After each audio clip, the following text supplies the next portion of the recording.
Hi guys, my name's Matt Winton.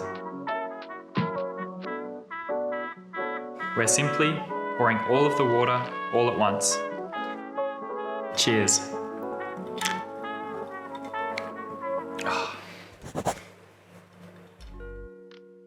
Hi guys, my name's Matt Winton. I'm the 2021 World Brewers Cup champion, and I'm here today with HARIO to teach you my winning recipe.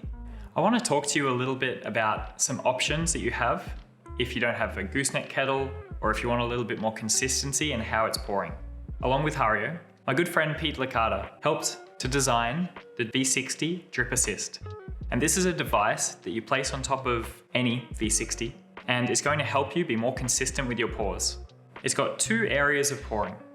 The first one in the center, this is going to give you a fast, direct flow straight down the middle of the bed. And then this wider area on the sides, which is a little bit slower and is going to help capture the coffee around the edges of the bed.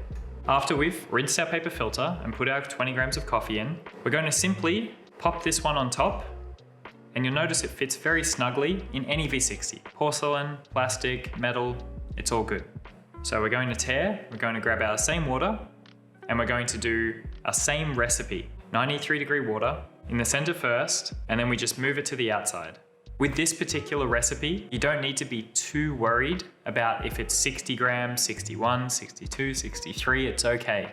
If you go a little bit over or under, it's fine. The coffee will still taste great. Just try and get that last pour as close to 300 as you can. This recipe also works really well if you don't have a gooseneck kettle and don't have that precise control of your flow rate. It's really designed to help you and assist your dripping of all of the V60 brews that you do. So let's get started.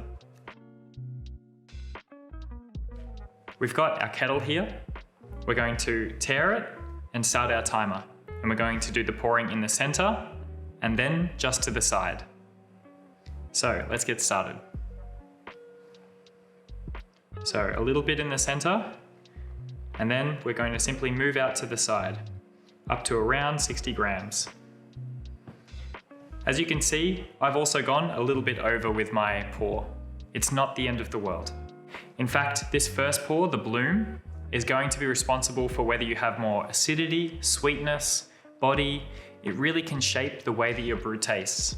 So I'd also invite you to be a bit more experimental at home. You could start to do bigger or shorter blooms for this very first pour. So we're going to do the same again, in the center, and then out to the side. And again, looking up for around 120 mils. The first pours are going to really target the center of that bed, and the second ones are going to be there on the outside to make sure that we're getting all of the coffee there on the outside. If you ever feel the need to lift up and have a look, you can see what's happening underneath. And then you can get a better idea of what this sort of drip is going to be doing to the coffee bed. I can see that it's still running, but then as it starts to drip, I'm simply going to perform my next pour of another 60 grams. So in the center, and then on the outside, up to 180. I really like the drip assist because it means that every single time, I'm going to be getting a consistent dripping. The taste profile might be a little bit different from when you're pouring it manually, because this way, we're not going to have such a direct stream of water into the coffee, but instead it's going to be landing on top of the coffee bed and soaking through. This doesn't mean it's better or worse, it's just different. So I would invite you to have a play around with the coffee, the grind size, and the temperature, and have some fun. See if you can get different flavors out of it by using different variables.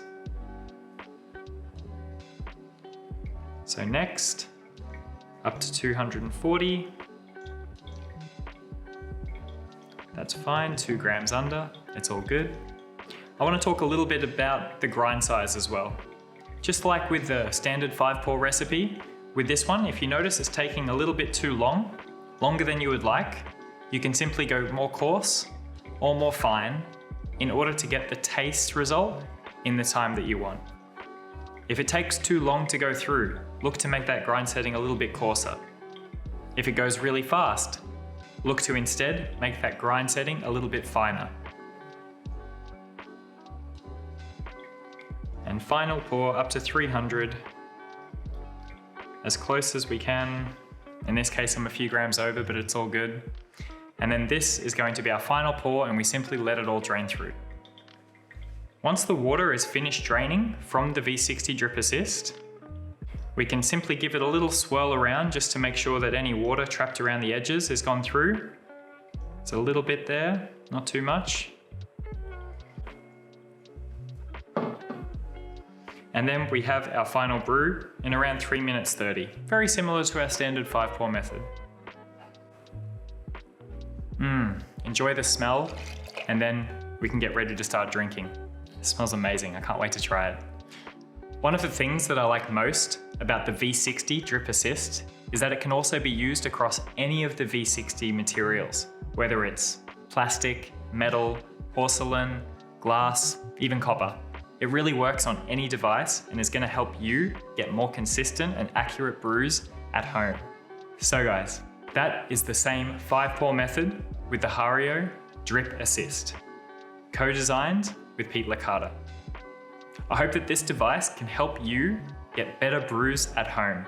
And remember, it's going to work on any V60, whether it's plastic, metal, or porcelain.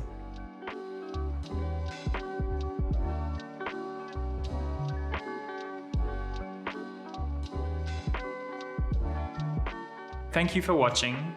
My name's Matt Winton, the 2021 World Brewers Cup champion. I'd invite you to check out our other videos where I introduce some different recipes for different HARIO brewers. Happy brewing!